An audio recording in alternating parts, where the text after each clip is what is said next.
Welcome to Easy Stories in English, the podcast that will take your English from okay to good and from the good to great. I am Ariel Goodbody, your host for this show. Today's story is for pre-intermediate learners. The name of the story is The Last King of the Britons. Today's story is a traditional Celtic story. The Celts were a group of people who lived in Europe and still do. However, while the Celts originally ruled many parts of Europe, they stopped ruling in the 1st century AD. When someone rules a country, R-U-L-E, they are the leader, king, president, and so on. For example, the Queen rules the United Kingdom, although really the Prime Minister has more power. In the past, empires ruled many parts of the world. Anyway, the Celts were divided into many groups. For example, in the UK, the Celts were called Britons, spelt B-R-I-T-O-N. Confusingly, it's pronounced the same as the name of the country, Britain. Today, we still consider people from Wales, Scotland, Cornwall, and Ireland to be Celtic. But of course, very few people today speak Celtic languages like Welsh or Scots Gaelic. In France, there was a group of Celtic people called the Gauls.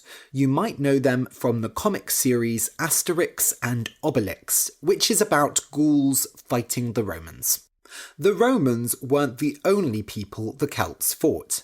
After the Romans left Britain, in the 5th and 6th centuries, the Saxons began to attack the Celts. The Saxons spoke Old English, a Germanic language, and it is Old English which became modern English that we speak today. The name England comes from the Saxons, because it was originally called Englaland, land of the Angles. The Angles were one of the groups which joined with the Saxons to make the Anglo-Saxons, who ruled Britain after the Celts and the Romans. In this story, I call them Saxons. You probably don't need to know all the history to enjoy this story, but I think it is very interesting. The history of the UK is a history of fighting. Of course, there were many battles and wars after the Anglo-Saxons came. So it is a bit strange for modern Brits because we often feel a connection with the history of our country, a connection with the Celts, but of course most of us aren't related to them at all. Most Welsh, Scottish and Cornish people don't speak the old Celtic languages these days either, although many people are trying to revive them, to bring the old languages back to life. Okay, I'll just explain some words that are in today's story. When you are trying to do something very difficult and you cannot do it, you might give up. That means you stop trying to do it. For example, if you are playing a very difficult video game and you keep dying on one level, you might just give up. You'll stop playing and go do something else.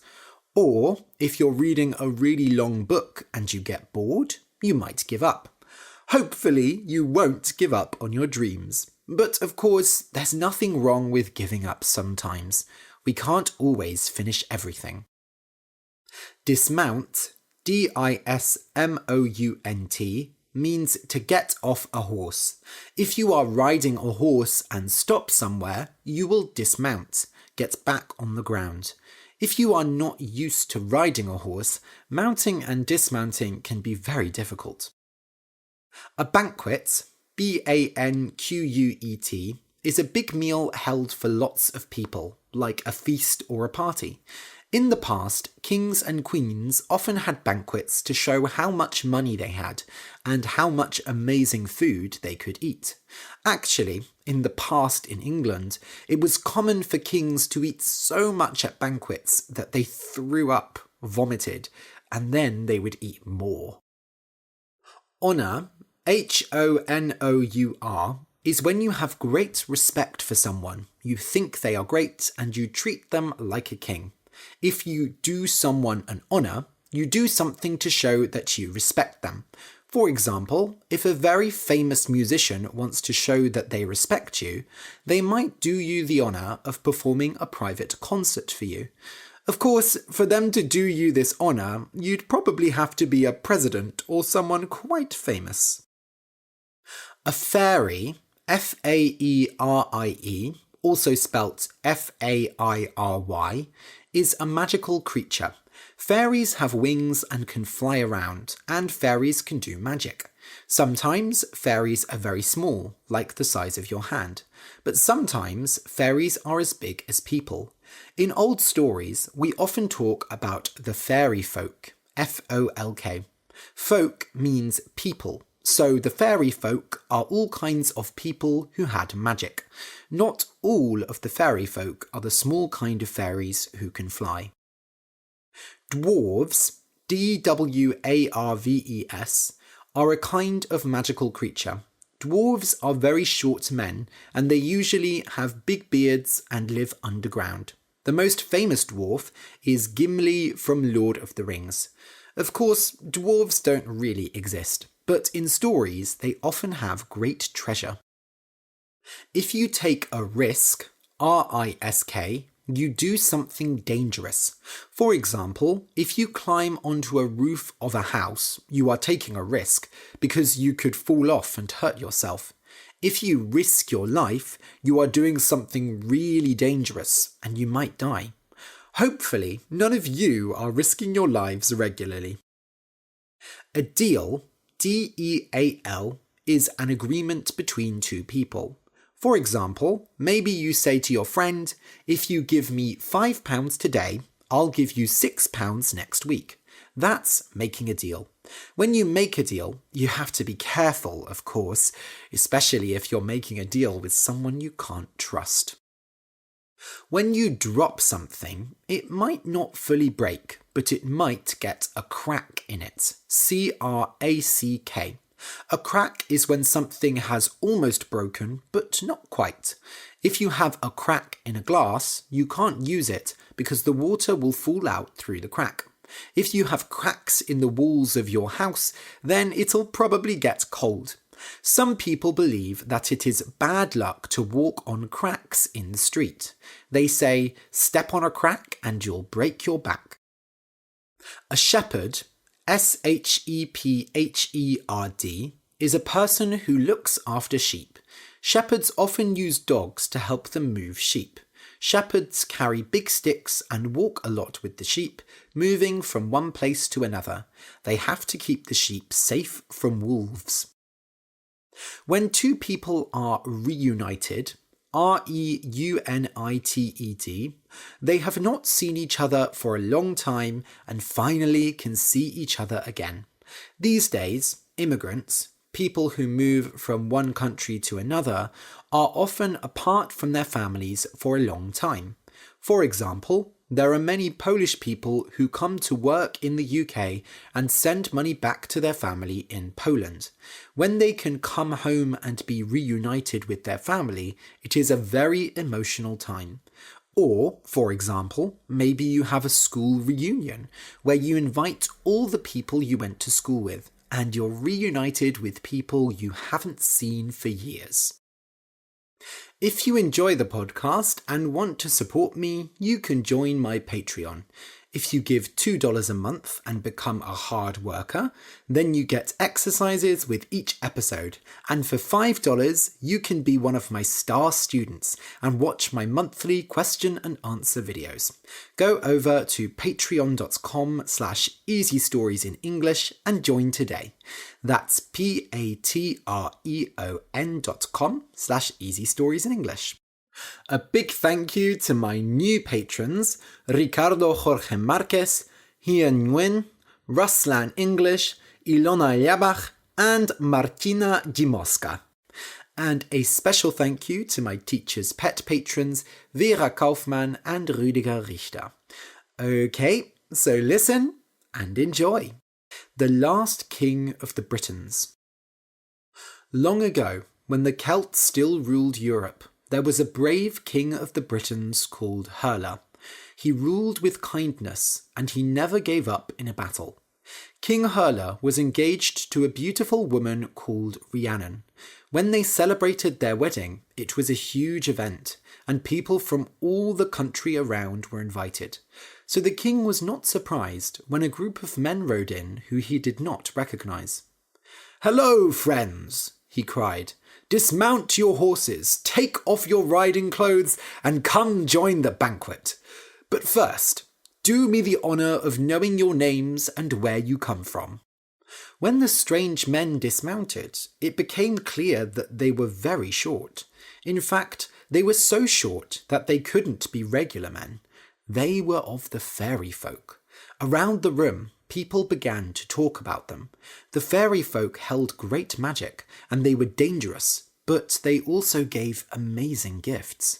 Many people would risk their life to get a present from the fairies. "Hello, King of the Britons," said the leader of the fairies. "I am Brogr, King of the dwarves. I come only for the dwarves and not the other fairy folk. But know that we come in peace." He smiled. "Let us make a deal. We shall join your wedding banquet, and when I get married, you and your men will come to my wedding." The king was very happy. It was an honour to be invited into the land of the fairies. At first, he thought it might be a trick, as everyone knew fairies loved tricks. But if the king of the dwarves wanted to trick him, he would invite him alone. With his men, he would be risking nothing, as they had fought and killed many Saxons. He did not fear men as short as Brogr. "Your deal is a wonderful idea," said Herla. "Come, join the banquet." After the partying was over, when the king sat in bed with his wife, they spoke of the fairy folk and their deal. "Are you sure this is a good idea, my king?" said Rhiannon. "In my country, they tell stories about the fairies. They can trick anyone. They can—" "Don't worry, wife," said Herla. "He may never get married, but let's hope he does, because I am sure we will get great gifts from them. They might give us magic which can help us destroy the Saxons. If they try to trick us, our men will kill them. What can those little dwarves do in battle, really?" A year passed and Herla ruled. He fought many battles with the Saxons and won every one. One day, Brogr and his men came to visit the king, to tell him that his wedding was taking place. So the king said goodbye to his wife, took his best men, and rode off to the land of the dwarves. They came to a big mountain, and Herla wondered if they were going to climb over it. But then a crack appeared in the mountain, and they rode through it. At first it was dark and cold, and the king and his men could see nothing. But then, finally, they came to a place of light and music. The land of the dwarves was beautiful, and the wedding banquet was great fun. They ate and drank and sang, and the fairies gave the men many gifts. Still, the king was worried. He did not want to stay away from his country for too long, as the Saxons often attacked it. But whenever he tried to tell Brogr that they were leaving, someone put a drink in his hand and danced with him. So in the end, they spent 3 days at the dwarves' banquet. When they finally left, Brogr gave the king one more present. "This hunting dog is the best I own. I am giving it to you to guide you home. But be careful. Do not dismount your horses until the dog dismounts by himself." The king thought this was strange, but thanked the dwarf for this one last gift. So they rode out of the crack in the mountain, and when the king turned around, the crack was gone. They rode for a while, and the land looked different. The king couldn't understand. They had only been gone for 3 days, hadn't they? But something had changed. The first man they saw was a shepherd. "Hello, shepherd," said the king. "Bring me news of my queen, Rhiannon." The shepherd looked at them strangely and spoke in a different language. "Well, can you tell they speaks thou?" The men were surprised and very worried. The man did not speak Celtish, but Saxon. "What is happening?" said the king. "How is a Saxon man a shepherd here in Britain?" He spoke a little Saxon, so he asked the man, "What happened to Rhiannon?" The shepherd listened slowly and seemed to understand a little. In very slow Saxon, he told them, "Rhiannon is dead. She existed a long time ago, but not now. Now the Saxons rule this land. We have ruled for 200 years. Herla could not believe it. The Saxons had won the battle, and Britain was theirs. Some of his men were so shocked that they fell from their horses. However, Herla remembered what the dwarf had said. When the men touched the ground, they turned into dust. "We will ride on," said the king. "We will find Rhiannon, because I cannot believe that she has died. If the fairies took us away, perhaps they took her as well. And remember, until this dog dismounts, do not place a foot on the ground." So the king and his men began their journey. At first, they rode in the day, but the Saxons did not like this and often attacked them. So they started to ride only at night. People thought they were ghosts or fairies and kept far away from them. They travelled very far, but they never found the queen. And still, the dog did not dismount. They lived their whole lives on the horses, hunting and eating without dismounting. All the king wanted was to be reunited with his wife. Herla told himself he would never give up. He had never given up during the battles with the Saxons. But he could not keep his hope. Britain was lost, and so was his wife. Finally, they came to the River Wye.